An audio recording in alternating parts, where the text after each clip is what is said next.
आज हम लोग शिथिलीकरण के अभ्यास के बारे में कुछ जानकारी प्राप्त करेंगे। शिथिलीकरण का अभ्यास अपने शरीर को आरामावस्था में लाने के लिए, अपनी चेतना को, अपनी सजगता को आगे बढ़ाने के लिए यह अभ्यास बहुत जरूरी होता है।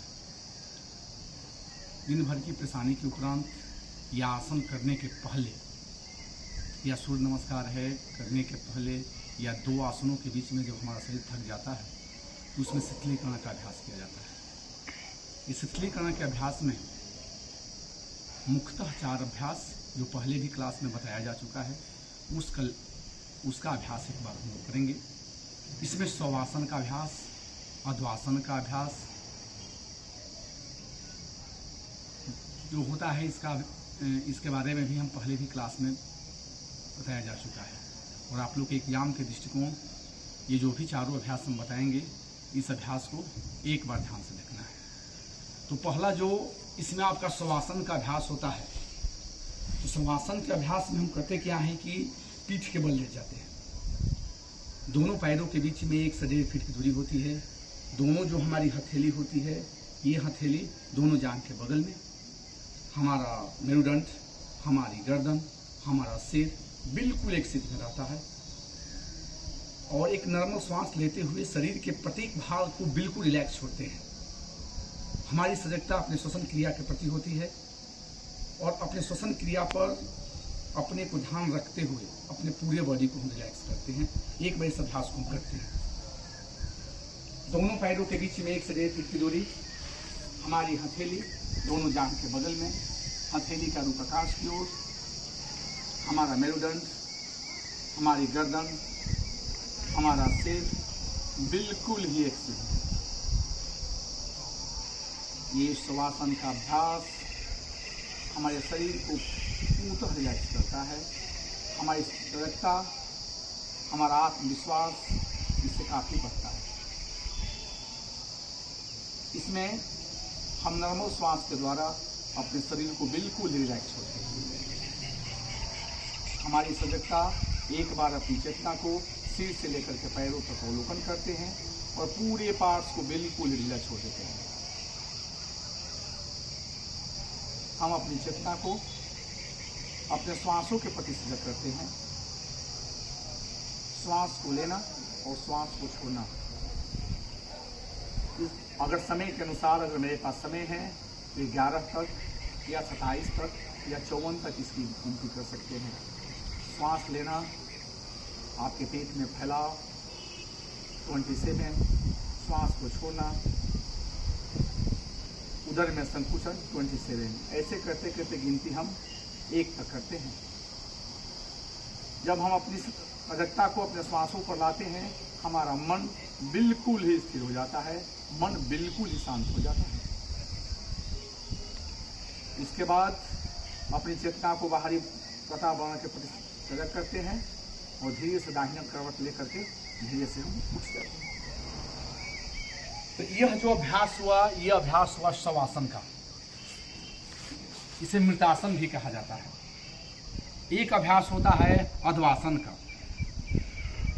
अध्वासन के अभ्यास में हम पेट के बल रखते हैं, दोनों पंजा बिल्कुल पीछे की ओर, हमारी हथेली जमीन के रुख और हम एक गाल बाएं गाल या दाएं गाल पे बिल्कुल नॉर्मल हो जाते हैं। अपने श्वासों के प्रति बिल्कुल सजग,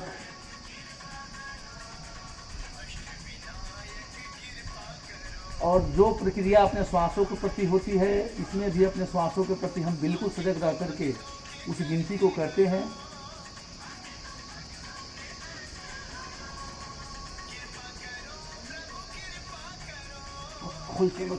में एक अभ्यास में ये भी होता है कि अपने हाथ को हम आगे की ओर भी कर सकते हैं और फोरहेड को जमीन पर ले सकते हैं।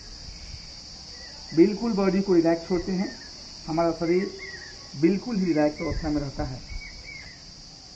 हम अपने शरीर को अपने श्वासों के प्रति सजग करते हैं और फिर वही प्रक्रिया जैसे हम शवासन में करते हैं। जो मेरे पास समय हो उस समय के अनुरूप अपने बॉडी को हम रिलैक्स करते हैं।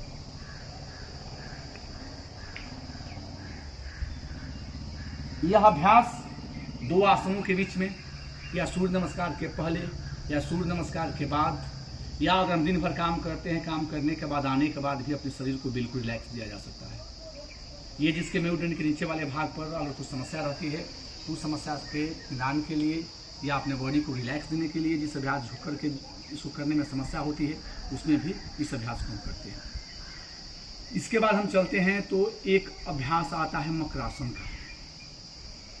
तीसरा अभ्यास जो मकरासन का होता है, तो मकरासन का अभ्यास भी आरामदेह स्थिति के लिए, आराम करने के लिए बहुत ही उत्तम अभ्यास होता है। ऐसे कुछ लोग जिसे स्लिप डिस्क की समस्या रहती है या नीचे झुक नहीं सकते हैं, या ऑफिस से कार्य करने के बाद जो उसकी गर्दन होती है या पीठ होता है, पीठ में दर्द होता है, तो मकरासन के अभ्यास के द्वारा अपने शरीर को रिलैक्स दे सकते हैं। तो मकरासन के अभ्यास में करते क्या है कि दोनों के हुनी को हल्का सा गैप रखते हैं, हथेली को लॉक करते हैं और ठुड्डी को अपने पास इसको हम इस पर रख देते हैं। इस अभ्यास में 2 बिंदु पर,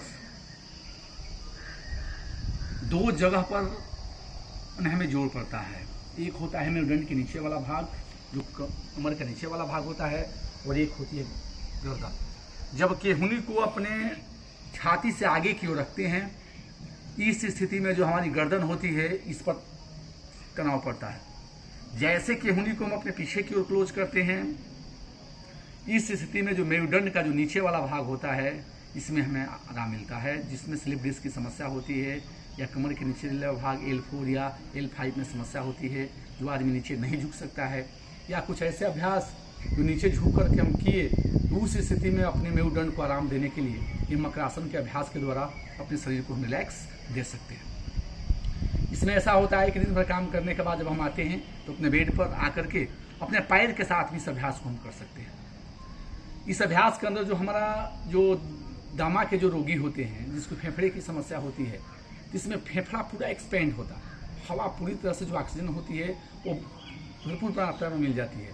जो दमा के रोगी वाले भी लोग हैं इस अभ्यास को कर सकते हैं। इसमें एक बात बताया जा सकता है, इसमें ध्यान दिया जाता है कि अगर आपकी गर्दन और आपका रीढ़ का हड्डी के नीचे वाला भाग दोनों को अगर बैलेंस आप रखना चाहते हैं कि जो तनाव है दोनों जगह पर बैलेंस रहे, तो इसके लिए हम अपने हाथ के हुनी को ऐसी स्थिति में बैलेंस करते हैं जहां पर हम अपने आप को सुव्यवस्थित रख सके, जहां पर हमारा शरीर बिल्कुल ही बैलेंस रहता है, उस जगह पर दोनों के हुनी को रख करके अपने ठुड्डी को अपने जो दोनों हथेली के बीच में रख करके बिल्कुल ही नॉर्मल श्वास के द्वारा इस अभ्यास को हम बिल्कुल ही आराम से करते हैं।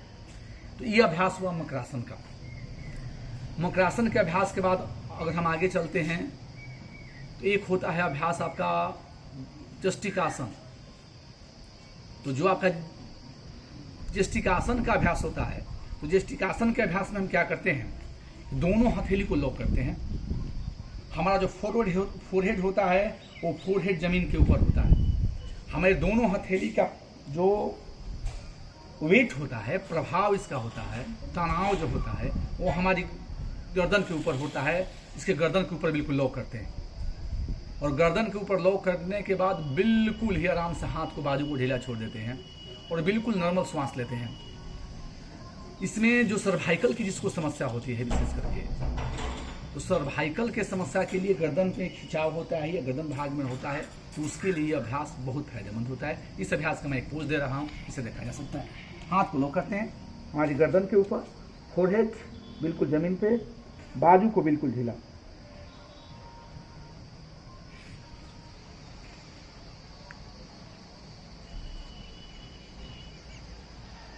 इसमें जो दोनों हाथ का जो तनाव हमारा होता है ना, ये गर्दन के ऊपर होता है और उसके बाद बाजू को रिलैक्स कर देते हैं। तो जो आपका सर्वाइकल या की जो समस्या जिसको होती है, वैसे पेशेंट के लिए, या आपको दिन भर ऑफिस में काम करते करते अगर उसके जो आपका गर्दन वाला भाग होता है उसमें अकड़न होती है, उसे भी बहुत आरामदेह होता है। चौथा अभ्यास इसका जो होता है शिथिलीकरण में, उसका नाम है मत्स्य क्रियासन, मैंने मछली का पोज। पानी में तैरती हुई जो मछली होती है ना, उसका पोज होता है। और ये सबसे ऊर्जावान जो जीव होता है वो मछली को माना जाता है।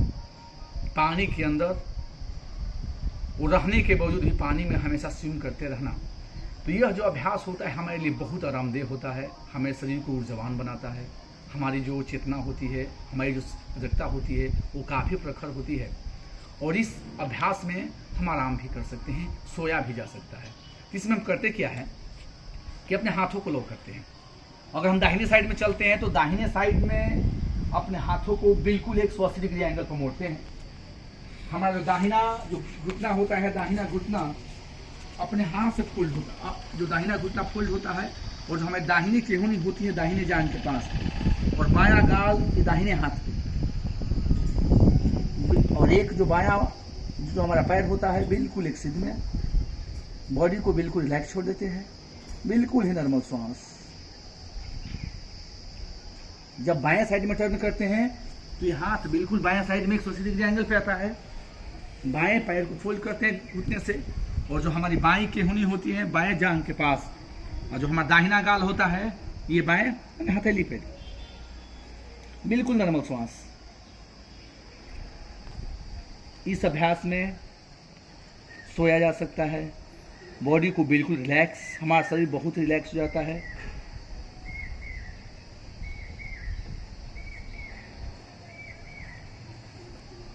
जो महिलाएं गर्भावस्था के अंतिम स्टेप में होती है इस अभ्यास में वो महिला भी अपनी बॉडी को आराम दे सकती है। ये शिथिलीकरण के 4 अभ्यास जो अभी मैंने बताया कि ये जैसे हमारे लिए आसन महत्वपूर्ण है, प्राणायाम महत्वपूर्ण है, वैसे ही हमें शरीर को रिलैक्स देना चाहते हैं। 2 अभ्यास हम करते हैं, 4 अभ्यास करते हैं। 4 अभ्यास में 1 मिनट या 1.5 मिनट का हमें शिथिलीकरण के अभ्यास के द्वारा अपने बॉडी को रिलैक्स करते हैं। इसलिए कि योग जो होता है हमारे मन, बुद्धि और शरीर को एक साथ अटैच करता है। तो तीनों को लेकर के हमें अपने योग रूपी जीवन को, अपने जीवन को योगमयी बनाने के लिए ये शिथिलीकरण का अभ्यास बहुत जरूरी है। तो इस अभ्यास के बीच में, आसनों के बीच में, प्राणायाम के बीच में, या प्राणायाम करने के पहले, सूर्य नमस्कार करने के पहले या सूर्य नमस्कार के बाद, ये शिथिलीकरण के अभ्यास के द्वारा अपने शरीर को बिल्कुल ही रिलैक्स किया जा सकता है। अपनी चेतना को आगे, अपना जो अपनी सजगता है उस सजगता को प्रखर बनाया जा सकता है। हरिओम तत्सत, हरिओम तत्सत, हरिओम तत्सत।